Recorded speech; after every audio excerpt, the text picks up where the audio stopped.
So, humihingi ng sustento yung asawa mo. Well, kung meron ka namang kakayanan, malaki ang sweldo mo, OFW ka na malaki ang kinikita, well, yes, may obligasyon ka, lalo na kung yung asawa mo ay hindi makapagtrabaho dahil nag-aalaga ng mga bata at nag-aayos ng pamilya nyo, ng bahay.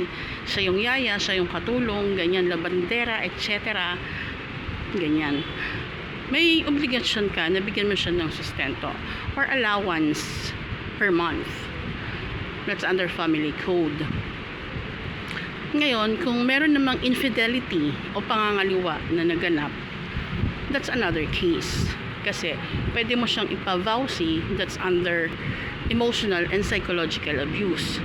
Pero syempre, kailangan mo siyang idaan sa ganon.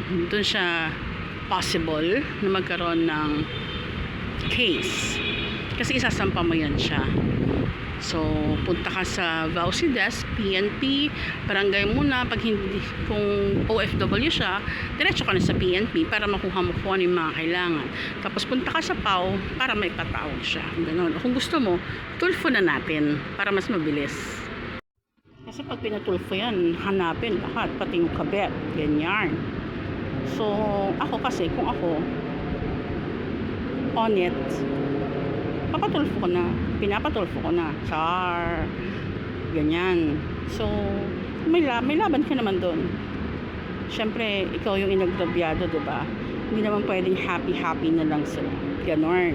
So, yes, obligasyon ka niya at may karapatan ka na bigyan kanya ng sustento.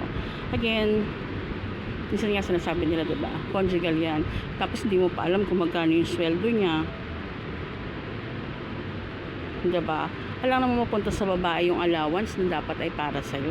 So, hindi na dapat niyang questionin yun. At wala na siyang karapatan na questionin pa yung kung saan napupunta yung mga allowance niyo. Lalo na kung maliit lang naman yung binibigay niya.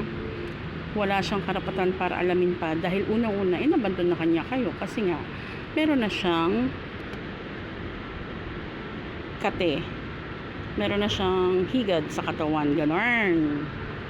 So, ikaw naman, kalma ka lang dyan. Paganda ka na lang.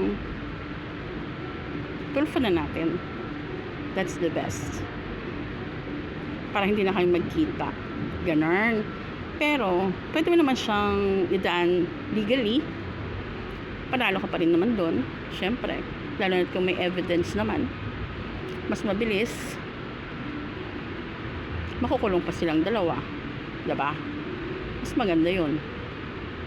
Kaya ingat-ingat. Sakate.